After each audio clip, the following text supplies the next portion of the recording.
po, pang-anim na buwan na po tayo sa taong 2026. Grabe po, mabilis po talaga ang panahon. At ang nakakatuwa po rito ay narito po tayo. Amen po. Tayo po ay malakas at tayo po ay dinala ng ating Panginoong Diyos. Laging dinadala ng ating Panginoong Diyos sa lugar na ito upang tayo po ay makapakinig ng kanyang mensahe. At the same time ay yung message na napapakinggan po natin ay nakapagbibigay po ng motivation sa atin. Amen po? So yun po yung maganda Yung hindi po natin ipinapagpaliban yung pagkakataon na tayo po ay makapakinig ng Word of God. Kasi nga po, ito po ay pagkaing spiritual natin. Yan, palagi po nating naririnig. Kapag hindi natin pinakain ang ating katawan, anong mangyayari? Diba? Magiging malnourished tayo. Diba? Magiging malnourished tayo kasi nga hindi natin pinapakain ng tama ang ating physical na katawan. Alam niyo po ba na yung spiritual life po natin dapat pinapakain din natin? At ang pagkain ng spiritual natin ay yung pong salita ng Diyos. Ayan, yun po yung pagkain spiritual natin. Kung hindi natin pakakainin ng spiritual food, ang ating pong physical, yung ating spiritual, tayo po ay magiging malnourished din. Ano po ba yung palatandaan ng isang taong malnourished sa pananampalataya? Diba? Unang-una, madali po siyang magalit. Diba? Wala siyang self-control. Ano pa? Madali siyang matempt ng kasalanan. So, ganun po yung nangyayari kapag nagiging malnourished yung ating spiritual life. Pero kapag ito ay pinapakain natin ng pinapakain, so mabubusog po ito at the same time magmamature po tayo. Amen po ba? Ayan, so ganyan po yung nangyayari sa atin. Kaya feed lang tayo ng feed, kain lang tayo ng kain ng salita ng ating pong Panginoong Diyos. So today, ayan, yun nga po, June na po ngayon, at tayo po ay mayroong panibagong series. So ito pong series na ito po ay pinagkaloob ng ating Panginoon sa atin. So alam niyo po, ganito po yung ginagawa namin kapag po kami ay nagme-meeting, kapag kami po ay pag-uusapan namin yung patungkol sa series. Yan, nariyan po yung prayer muna namin. And then, nariyan yung mga suggestions ng bawat mga leaders po. And then, pag naisulat na po yun, ilalagay po yun sa maliit na papel, magpapalabunutan po kami. So, kung ano yung nabunot namin, yun po yung magiging team. Ayan. Kasi naniniwala po kasi tayo doon sa palabunutan. Alam niyo po ba sa Bible, meron pong talagang grabe yung pagkilos ng Diyos. Ayan, maya-maya po tayo mag-umpisa ng Grabe yung pagkilos ng Diyos doon sa nangyari sa Book of Joshua. Sa pamamagitan po yun ng palabunutan, milyon po yung mga tao doon. Ayan. Ngayon, may isang taong nagkasala. So, para matukoy yung isang taong nagkasala, dinaan sa palabunutan. So, nabunot yung ganitong tribo, nabunot yung ganitong pamilya, and then doon sa pamilya, nabunot yung ganitong pangalan. Imaginin po ninyo, natukoy yung isang taong may kasalanan mula doon sa milyon-milyong mga tao. Yung isang taong may kasalanan na yon, yun ang naging sanhi ng pagkatalo ng Israel sa AI. So anong ginawa sa kanya? Alam niyo po bang siya ay binato? At nung siya ay binato, natabunan po sila ng bato. Yung pamilya niya, pati yung ari-arian niya, yung mga hayop niya, natabunan po ng bato. Yun po yung ikinamatay niya. Kasi imaginin po ninyo, milyon-milyon yung bumato sa kanya. Ang pangalan po noon ay Achan. Yan, yun po yung binato. Book of Joshua po, kung kayo po ay familiar sa Book of Joshua. So yun po, palabunutan, ginagawa po namin ang palabunutan pagdating po sa series dito po sa church. Kasi para po sa amin ay sinusurrender po namin sa Panginoon kung ano yung gusto niya na maipahayag dito po sa iglesia. So yun nga po, tang series po natin ay God's Presence. Yan, pakilagay mo nga. So, napakabuti po ng ating Panginoong Diyos sa atin dahil yun nga, palagi po siyang nagbibigay ng mga messages sa atin po na kung saan yun po ay makatutulong upang sa gayon po ay mas lalo pa nating isik yung kanyang katuwiran. Kasi ganun po tayo Di po ba kapag ka po tayo ay mayroong isang interesado na gustong makilala, ano po yung gagawin natin? Di ba, nagre-research pa nga tayo eh. Di ba, naglalaan tayo ng time para makilala yon. Ngayon, kung gusto nating makilala ang ating Panginoong Diyos, alam niyo po ba, na dapat mag-research din po tayo, dapat mag-aral din po tayo. So, iyon po yung ilang mga ideas. Kaya po yung ating pong series sa buwang ito po ay naniniwala ko na ito po yung makakatulong sa atin at makadagdag ng idea sa bawat sa atin. So, yung pong ating series, yun po, uumpisahan po natin. Noong pong ang ating Panginoong Diyos ay nilikha niya yung unang tao. Yan. Si Eva at saka po si Adan. So, papaano po ba natin i-apply yung God's presence sa panahon po nila? At the same time, papaano ba natin nararanasan sa kasalukuyan yung presensya ng ating Panginoong Diyos? So, isa po yon, makikita natin kung papaano po i-describe ng Biblia ang kagandahan ng nilikha ng Diyos. Di po ba? Kung familiar tayo sa Genesis chapter 1, 2, so makikita natin, ipinakita po rin kung gaano kaganda yung mga nilikha ng atin pong Panginoong Diyos. Nga lamang, yung kagandahang yon unti-unti pong nasira dahil po sa kasalanan. Di po ba? Maganda, yan, maganda, and then unti-unting nasisira, o unti-unting nasira dahil sa kasalanan ng tao. So, ganun po yung nangyari sa creation ng ating pong Panginoong Diyos.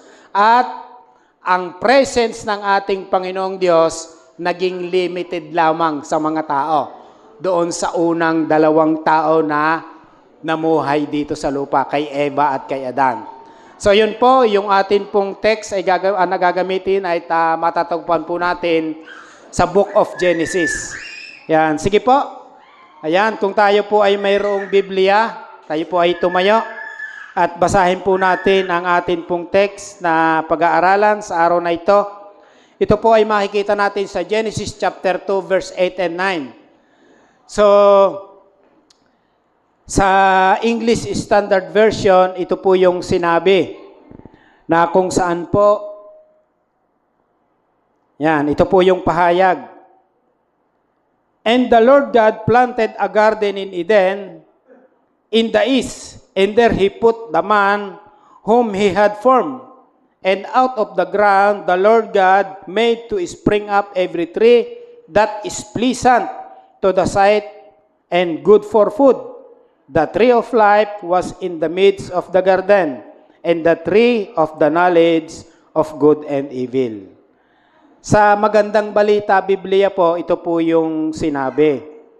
So gumawa ang Panginoong Yahweh ng isang halamanan sa Eden, sa dakong silangan, at doon dinala ang taong kanyang nilalang. Pinatubo roon ang lahat ng uri ng punong kahoy na magagandang pagmasdan at masasarap ang bunga. Sa gitna ng halamanan ay naroon ang punong kahoy na nagbibigay buhay, at gayon din ang punong kahoy na nagbibigay kaalaman tungkol sa mabuti at masama. So purihin po ang salita ng Panginoon. Tayo po muna'y manalangin. Mahabaging Diyos, kinikilala po namin ang iyo pong kabutihan, katapatan, at ang iyo pong walang hanggang kapangyarihan. Sa amin po, O Diyos, pag-aaral ng iyo pong mga salita today, Father God, dalangin po namin na kayo po ay mag-minister sa iyo pong mga anak na narito. Nawa po, O Diyos, ay hayaan mo na malayang makapakinig po sila, makafocus po sila, Panginoon, sa pakikinig at pag-aaral ng iyo pong mensahe, sapagkat ito po, Panginoon, ay mahalaga para sa amin. Was na maunawaan po namin, O Diyos, ang iyo pong mensahe sa amin. Father God, ito po ay magre-reflect sa buhay po namin. Kaya, Amang Banal, tulungan mo po ang iyo pong mga anak, ipaunawa mo po nawa ito sa bawat isa, sapagkat ikaw lamang, Panginoon, na makakagawa niyaon sa amin. Purihin ka aming Diyos at dalangin namin, kayo po ang patuloy na maluwalhati at maitaas sa bulwagang ito, Panginoon, at kami lamang ay nasa iyo pong likuran. Purihin ka aming Diyos, pinapasalamatan ka namin, sa pangalan po ng aming Panginoong Hesus, Amen at Amen. So, yan po, tinalpunin niyo ang ating topic today. The greatest blessing is God's presence. Yan, naniniwala po ba kayo dyan? Ayan, yung greatest blessings po ay yung God's presence. Ayan, mamaya ay himay-himayin po natin yan. So, alam po natin na ang Diyos, yung nilikha niya, itong mundong ito po ay perfect. Tama po? Nung nilikha ng ating Panginoong Diyos ang mundong ito po ay perfecto. So, ibig sabihin, wala kang makikita na hindi perfect. Kaya nga, bawat lalang ng ating Diyos sa kanyang mga nilalang o sa lahat ng kanyang mga creation, sabi ng Bible, it was good. Ayan, pansinin po natin. Yan pong salitang it was good, alam niyo po ba na yan ay binanggit sa Genesis chapter 1 verse 4, verse 10, verse 12, verse 18, verse 21, at verse 25. So yung verse 31, makikita po natin, tingnan niyo po yung sinabi, and God saw everything that He had made, and behold, it was very good. So talagang in-emphasize doon na lahat ng nilikha ng ating Panginoong Diyos, yun ay napakaganda. And there was evening, and there was morning, the sixth day. So ibig sabihin, nung matapos na likhain ng ating Panginoong Diyos sa loob ng 5 araw, ang mundong ito at yung lahat ng nakikita natin, sabi doon, iyon yung pang-6 na araw. At ang sabi doon, it was very good.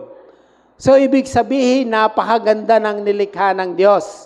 At iyon, nilikhang iyon ay ipinagkatiwala sa unang nilalang, kay Eva at saka po kay Adan.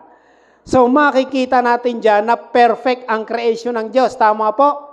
Kasi hindi naman magsisinungaling ang Bible na it was good. Pero makikita natin ang mga kabundukan, mga giba-giba.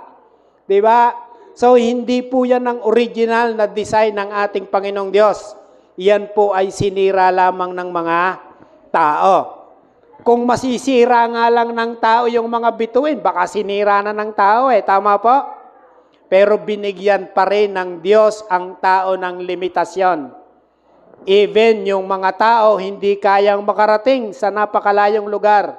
Diba? Limitado rin ang ibinigay na karunungan ng ating Panginoong Diyos. So dahil ang tao narito sa mundong ito, dahil ang tao makasalanan, sinira ng tao ang mundong ito. Pero makikita natin na noong unang panahon, pinatubo niya roon ang lahat ng uri ng punong kahoy at sinabi roon, magagandang pangmasdan at masasarap ang bunga.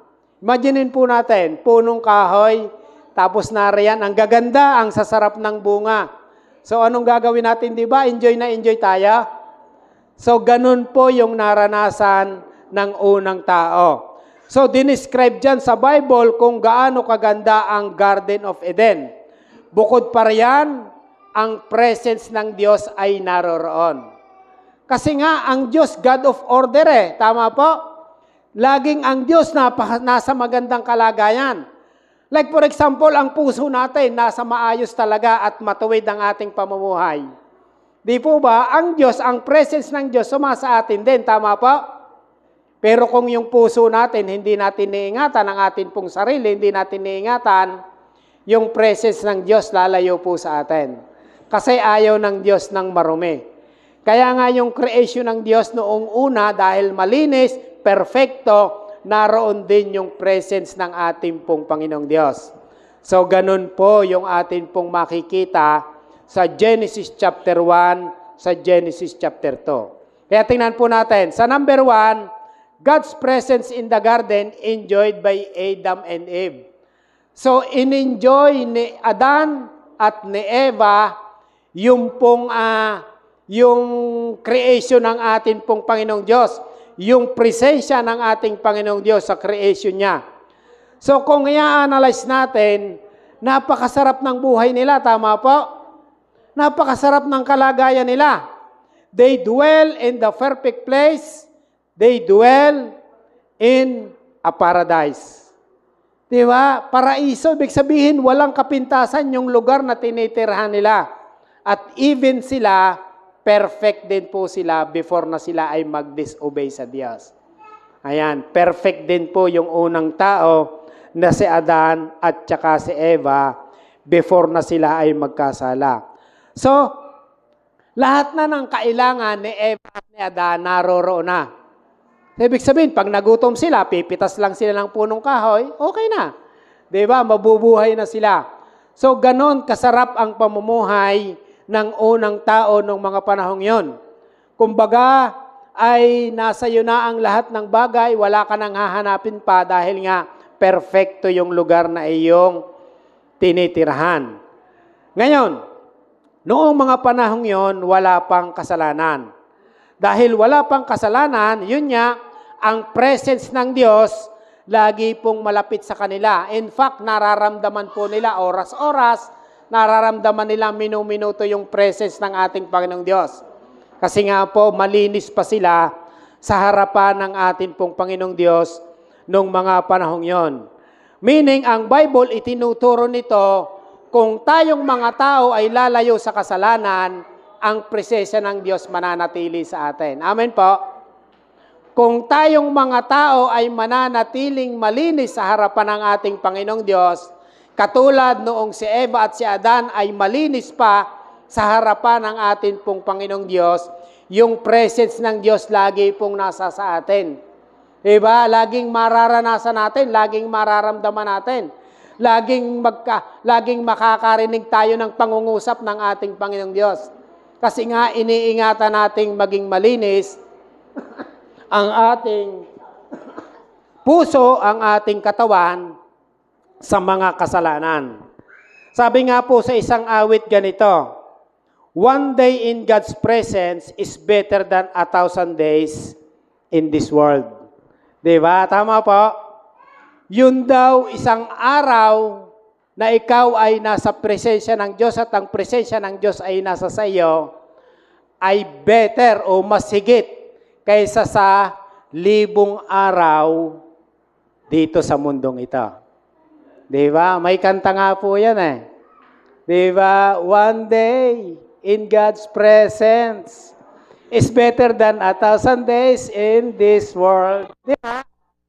So makikita natin na kapag ang presensya ng Diyos nasa sa atin, yung isang araw mas higit pa sa libu-libong araw na naririto sa mundong ito.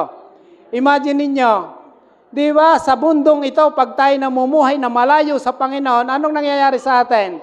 Di ba, stress tayo? Tama po? Stress tayo. Kasi nga, walang nag-guide sa atin, walang nagpapaalala sa atin. Pero kung ang presensya ng Diyos ay nasa sa atin, napakasarap ng buhay. Wala nang ibang masarap na buhay, kundi nasa presensya ng ating Panginoong Diyos. Tama po? Kaya po yun yung naanasain natin. Yun yung i-desire natin sa puso natin, ang Diyos maghari sa buhay natin. At pag ang Diyos naghari sa buhay natin, full po tayo. Amen? Full tayo, hindi tayo empty. Pero pag tayo namuhay sa mundong ito, tandaan po natin, laging pakiramdam natin, parang laging may kulang sa buhay ko. Diba? Parang lagi tayong aligaga, lagi tayong stress.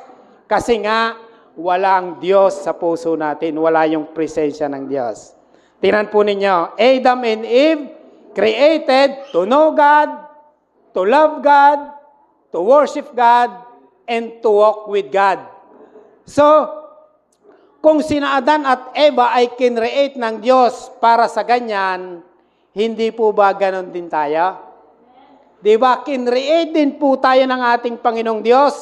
Tinawag din po tayo ng ating Panginoong Diyos para kilalanin siya, para mahalin siya, para sambahin siya, at para lumakad kasama niya.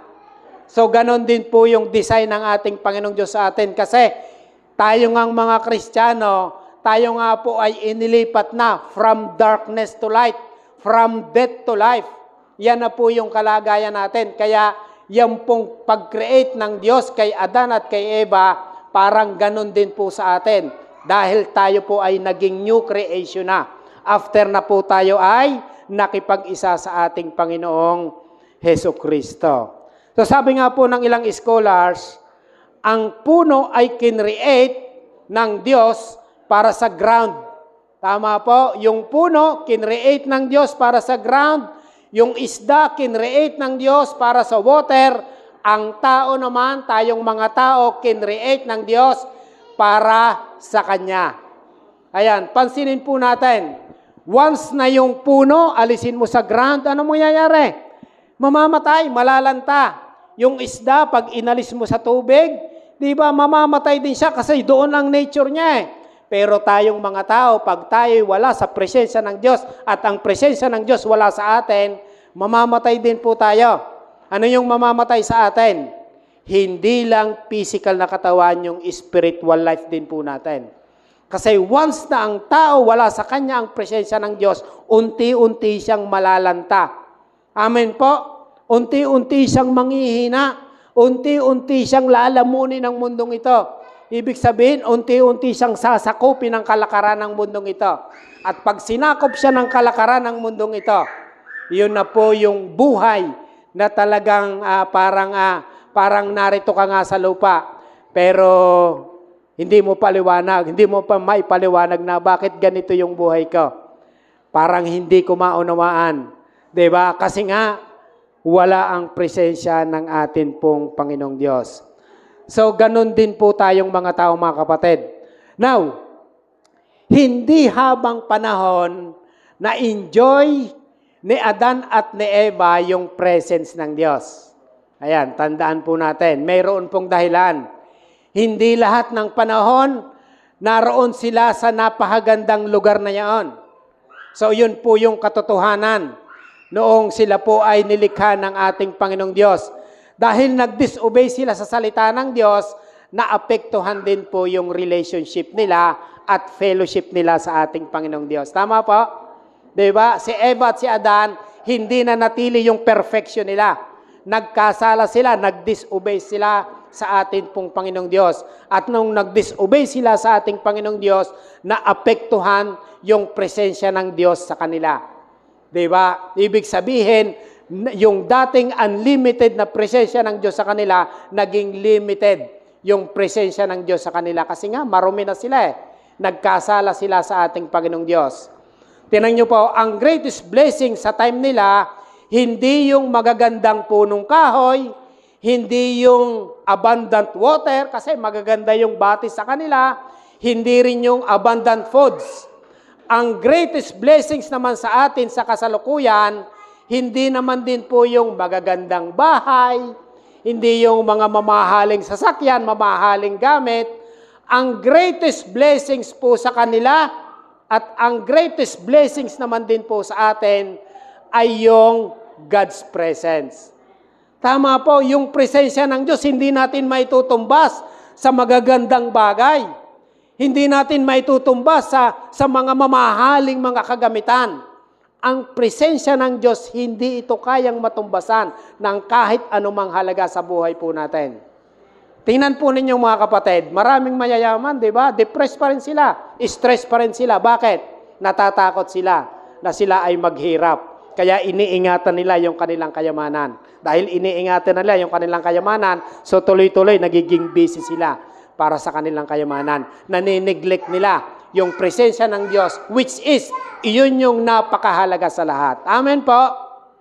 Yun yung napakahalaga sa lahat. So many people priority seeking God's blessings while neglecting God's presence.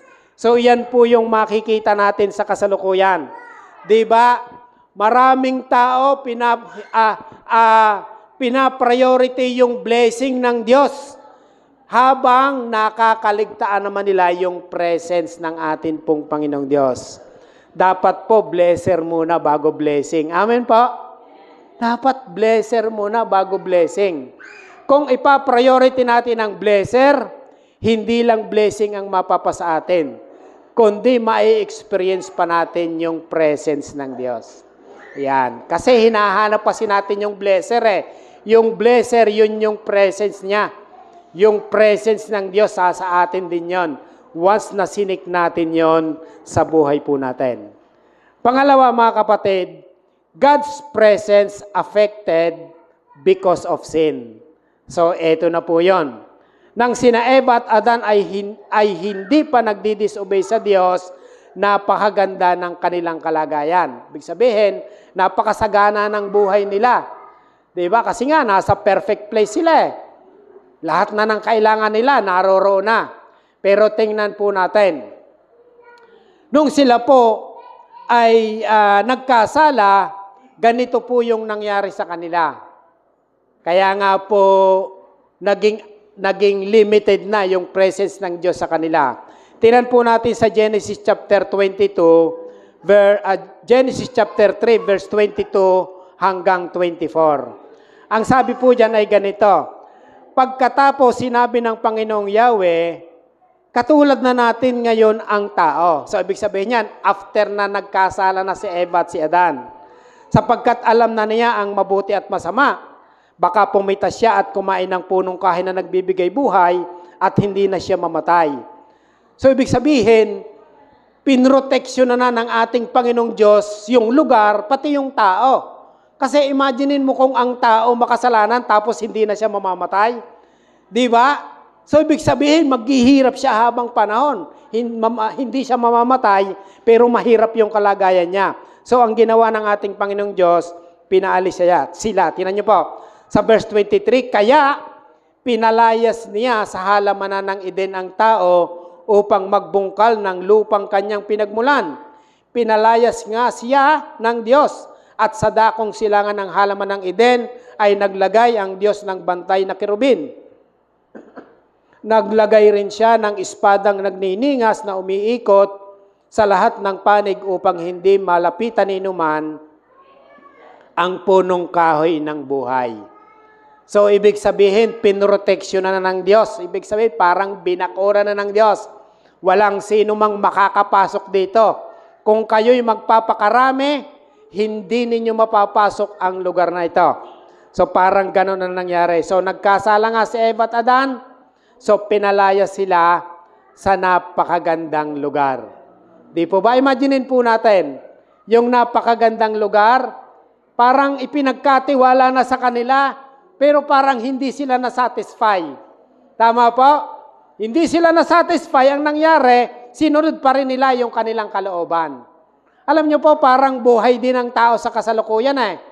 Sinasabi na yung mabuti, sinasabi na yung magandang kalagayan, dito ka mapapabuti, mapapasama ka riyan. Pero alam nyo po ba, ang pinipili pa rin ay yung mapapasama siya sa bandang huli? Kasi nga, yung desisyon natin minsan mali. Minsan nagdidesisyon tayo na hindi natin ikinukonsider ang Diyos. Minsan nagdidesisyon tayo, malaki, maliit, pero hindi natin itinitiwala sa Diyos, hindi natin tinatanong sa Diyos, Lord, tama po ba itong magiging desisyon ko? Tama po ba itong gagawin ko? So, ganyan po yung nangyari kina Eva at kay Adan. Sinunod po nila yung kanilang kagustuhan. Kaya pansinin po natin doon sa verse 17 hanggang 19. Ito naman ang sinabi ng Diyos kay Adan. So, ang sabi doon, dahil nakinig ka sa iyong asawa ng iyong kainin ang ipinagbabawal kong bunga, dahil dito'y sinusumpa ko ang lupa. Sa hirap ng pagbubungkal, pagkain mo'y magmumula. Mga damo at tinik ang iyong aanihin. Halaman sa gubat ang iyong kakainin. Sa pagod at pawis, pagkain mo'y manggagaling.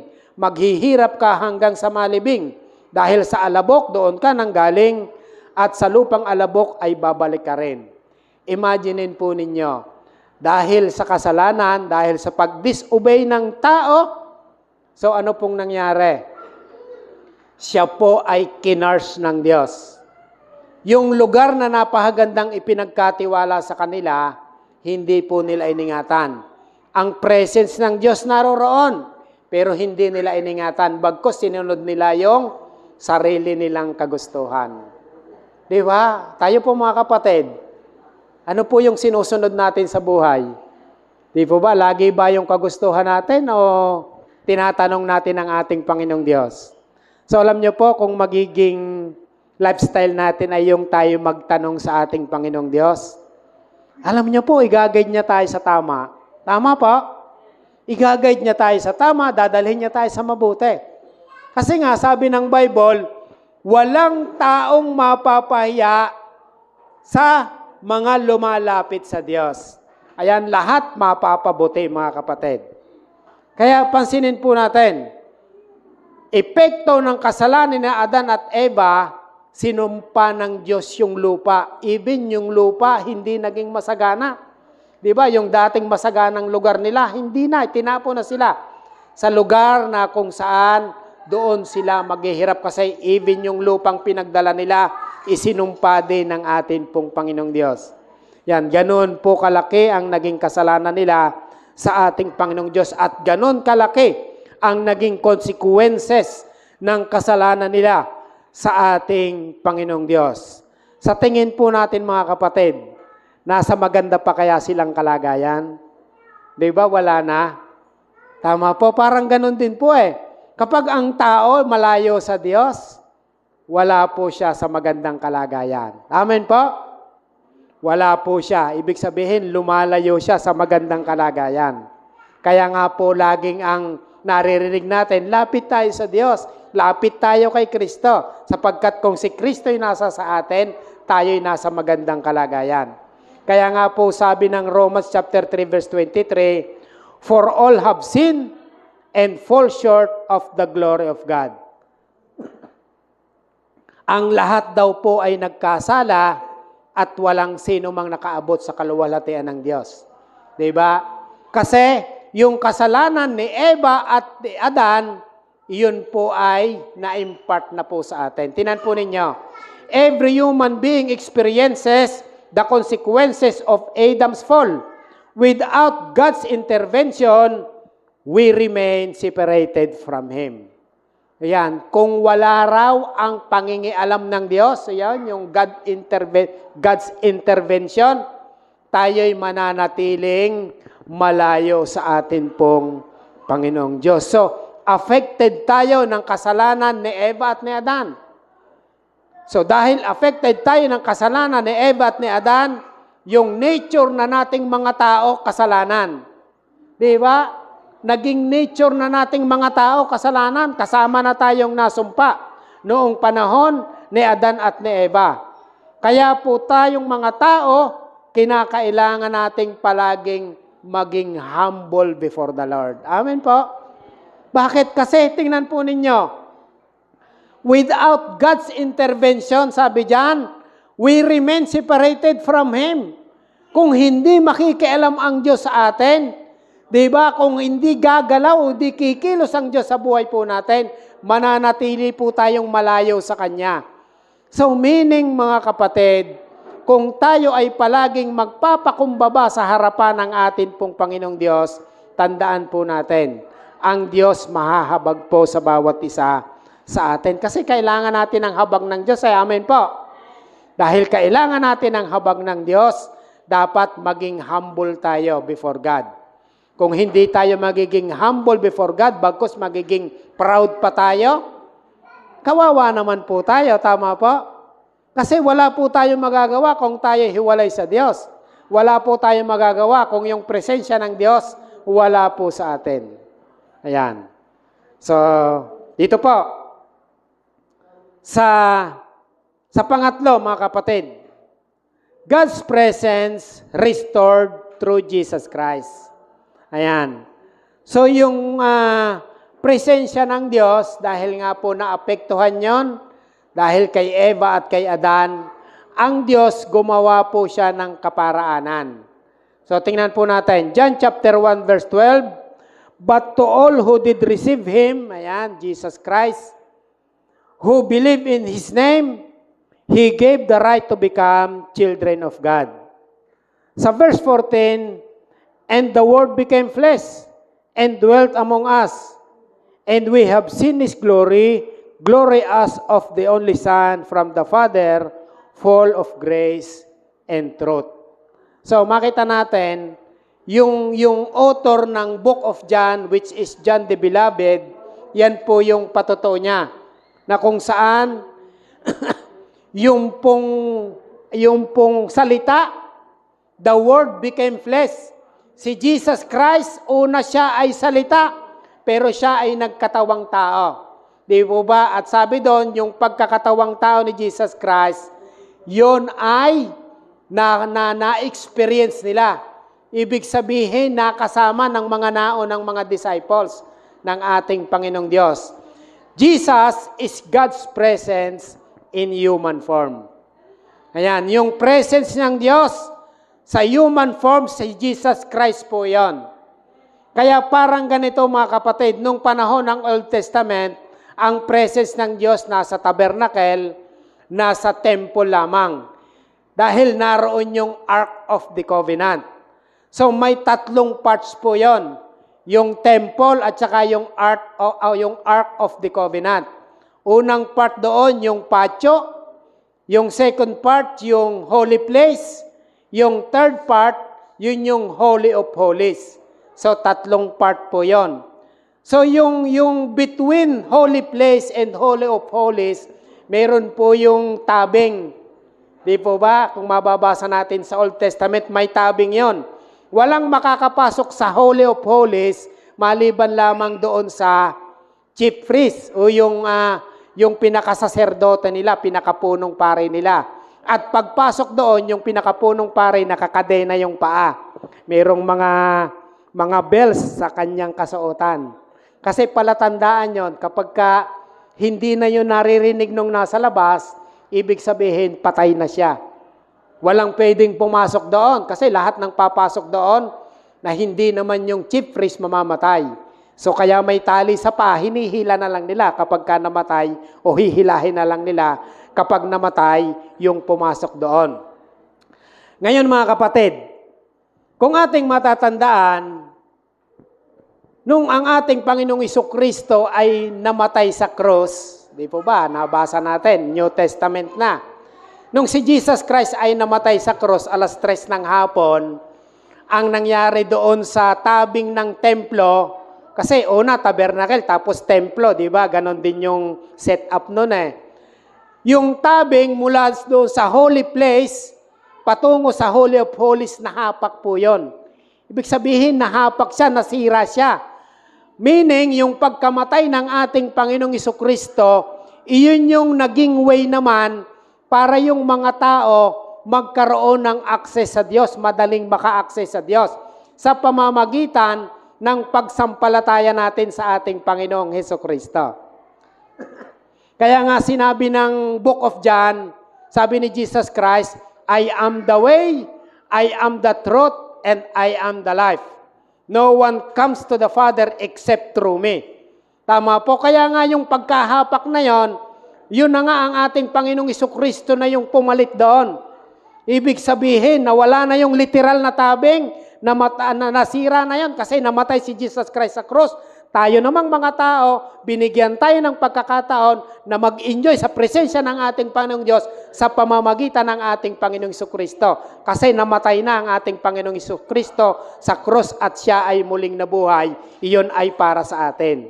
Di po ba? Kaya nga lahat ng sumasampalataya sa ating Panginoong Jesucristo, nai-enjoy na niya yung presence ng ating pong Panginoong Diyos. So yun po yung katotohanan na kung saan ay ang ating Panginoong Jesucristo, siya ay nasa puso na nating mga Kristiyano. Kaya di ba kung mapapansin ninyo, nung si Jesus Christ ay pumunta sa temple, pinagtabuyan niya yung mga nangangalakal doon, yung mga nagninegosyo doon.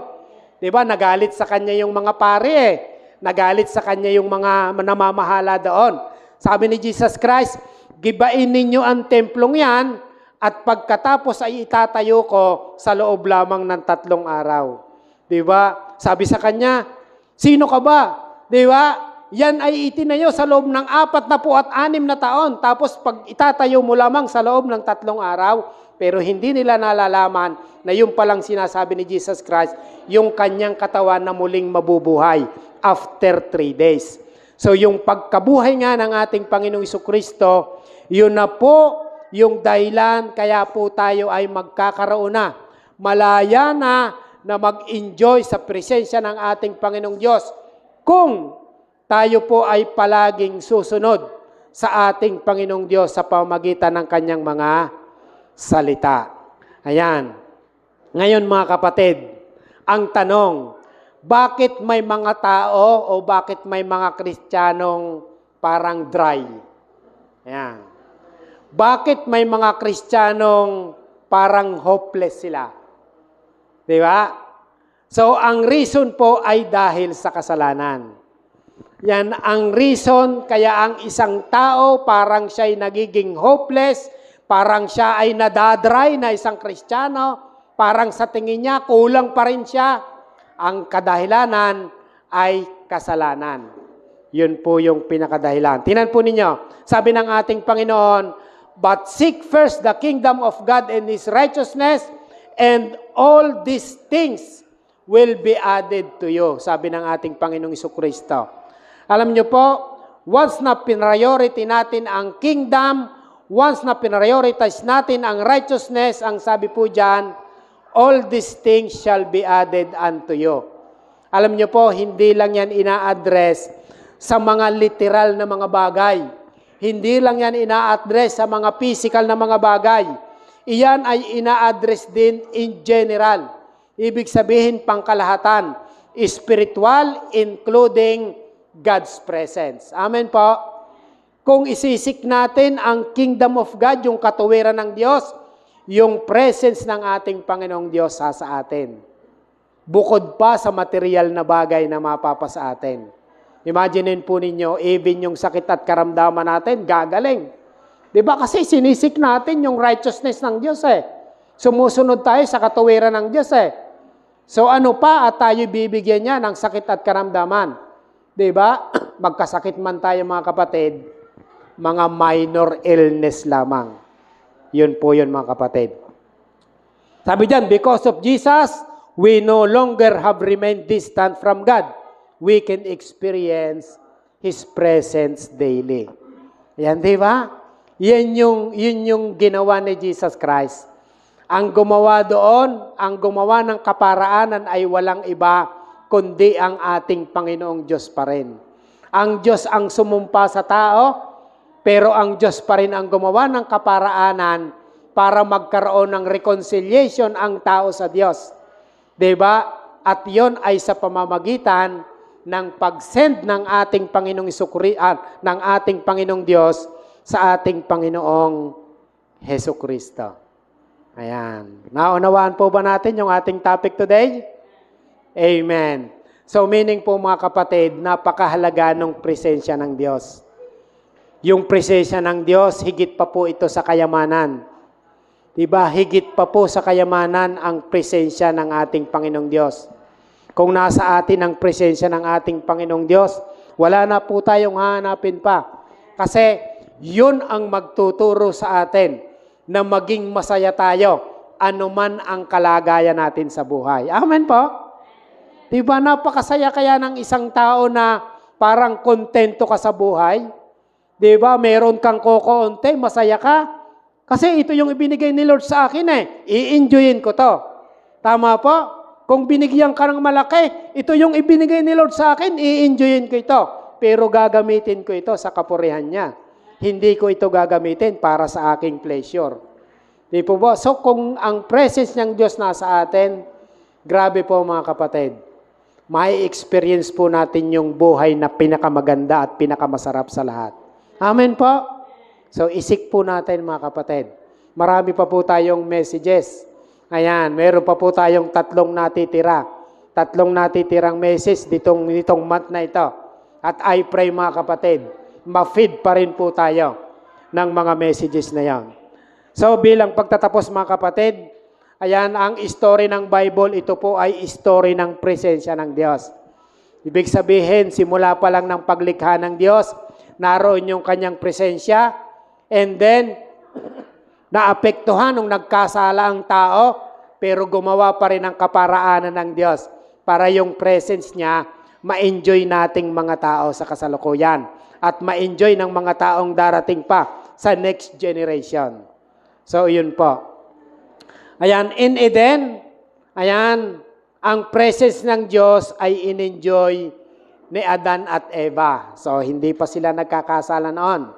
After the fall, ang presence ng Diyos nag-apektuhan dahil sa kasalanan. Ayan, dahil nga sa kasalanan, siyempre, di ba? Ang Diyos kasi, banal siya eh. Laging isipin natin, ang Diyos banal. Tayong mga tao, hindi banal. Ngayon, paano tayo magiging katanggap-tanggap sa Diyos? Di ba kinakailangan natin si Jesus Christ? Paano natin mararanasan ang presensya ng Diyos? Sa pamamagitan ni Jesus Christ, kapag tayo ay sasampalataya at isusuko natin ang buhay sa Kanya. Kaya at the cross, ang presensya ng Diyos ay na-restore through our Lord Jesus Christ. Yan, si Jesus Christ ang ginamit ng Diyos para ma-restore yung presence niya sa buhay nating mga tao. So, ang challenge po sa atin mga kapatid ngayon ay ito. Tayo po ba'y lumalakad kasama ni Kristo araw-araw? Ayan. So, challenge po yun sa atin. Pag sinabing, lumalakad ba tayo kasama ni Kristo araw-araw? Ibig sabihin, righteous living. Yun po yung buhay na lumalakad tayo kasama ni Kristo. So kapag ginagawa po natin mga kapatid yun, ayan, mag-expect po tayo mga kapatid, ang Diyos malapit po sa atin. Kung tayo lumalakad kasama ni Kristo araw-araw, nasa atin ang presence ng Diyos, which is, yun po yung greatest blessings. Amen po? Yan, napakasarap. Ano pa? Grabe, kapag kayong greatest blessing nasa sa atin, satisfied na po tayo sa buhay. Ayan, hihintayin na lang natin yung pagdating ni Jesus Christ. Diba? Ano mang kalagayan natin sa buhay, nananabik tayo sa muling pagbabalik ng ating Panginoong Jesucristo. Sige po, tayo po ay tumayo at tayo po ay umawit sa ating Panginoon. So pansinin po natin mga kapatid. So laging ang Diyos, laging gusto niya ay manahan sa puso natin. Diba? Pinakita ng ating Panginoong Diyos, nilikha niya yung tao, so in-enjoy nila yung presence ng ating Panginoong Diyos. So nagkasala yung mga tao, and then ang Diyos pa rin yung gumawa ng kaparaanan para ma-reconcile tayo sa Kanya. At tayo ngayon mga kapatid, ini-enjoy natin ang presence ng ating Panginoong Diyos. Mga kapatid, wag po tayong panghinaan ng loob, wag po tayong maging hopeless. Ibig sabihin, tayo po ay exposed sa maraming mga pagsubok sa buhay na ito. Pero ang Diyos, tinuturuan po tayo. Anak, nariyan lang ako. Anak, kailangan mo ako. Anak, lumapit ka sa akin. Sapagkat kung lalapit ka sa akin, tutulungan kita. Mga kapatid, ang Diyos, nariyan palagi sagana yung pag-ibig sa bawat isa sa atin. Minsan tayo po lang mga tao ang nakakalimot sa Diyos. Minsan hindi natin kinikilala na ang Diyos pala may malaking magagawa sa buhay natin. Minsan nahihirapan na tayo, ayaw pa tayong lumapit sa ating Panginoong Diyos. Gusto nating maranasan ang ating Panginoong Diyos. Minsan hindi naman tayo sumusunod sa Kanya. Papatuloy pa rin tayo sa paggawa ng mga bagay na hindi niya gusto. Kaya ano ang nagiging consequences? Naapektuhan yung damdamin natin, di ba? Naapektuhan yung trabaho natin, naapektuhan yung pag-aaral ng mga nag-aaral, naapektuhan yung relationship niya sa kanyang kapwa, at lalong-lalo na naapektuhan yung relationship natin sa ating Panginoong Diyos. So mga kapatid, we pray na bawat isa po sa atin dito, nasain po natin na palaging yung presensya ng Diyos mapasa atin. Nasain po natin na yung katuwiran ng Diyos laging maipamuhay po natin. Sapagkat kung yung katuwiran ng Diyos laging maipamumuhay natin mga kapatid, every day, mai-enjoy natin ang presence ng Diyos. At siya ang maglilid sa atin sa path na kung saan yung path na yon o yung daan na yon patungo sa kaayusan, patungo sa kabutihan, kasama ng ating mga mahal sa buhay. Amen po. Father God, kami po ay nagpapasalamat po sa inyo. Salamat po, Panginoon. Salamat po sa iyo pong mensaheng ipinagkaloob po sa amin. Sapagkat muli ipinaalala mo po, Diyos, sa amin ang kabutihan mo sa amin, na ikaw ay palaging naririyan para sa amin. Subalit kami, Panginoon, ang nakakalimot. Kami ang madalas na lumalayo sa iyo. Palagi kang nagpapaalala sa amin sa pamamagitan ng iyong mga lingkod. Palagi kang nagpapaalala sa amin sa pamamagitan ng iyong pong mga salita. Subalit madalas, Panginoon, mas pinipili naming mga tao na kami ay malayo sa iyo sa pamamagitan ng paggawa ng mga bagay na gusto lamang ng aming katawan, ngunit ayaw mong gawin namin. Father God, narito po kami. Kami po ay nagpapakumbaba sa iyo pong harapan. Patuloy po, O Diyos, na kami po ay humihingi ng kapatawaran anuman ang mga kasalanang nagagawa namin sa iyo. Anuman ang amin po mga pagkukulang, kung may mga pagkakataon na pinapriority namin, O Diyos, ang sarili naming kagustuhan at hindi ang iyong kagustuhan. O Father God, patawarin mo po kami na iyo pong mga anak. Mayroon ka pong purpose, kaya po tinawag mo po kami. Ang patuloy na kami, O Diyos, ay samahan mo, mag-enjoy kami, Panginoon, sa presensya mo.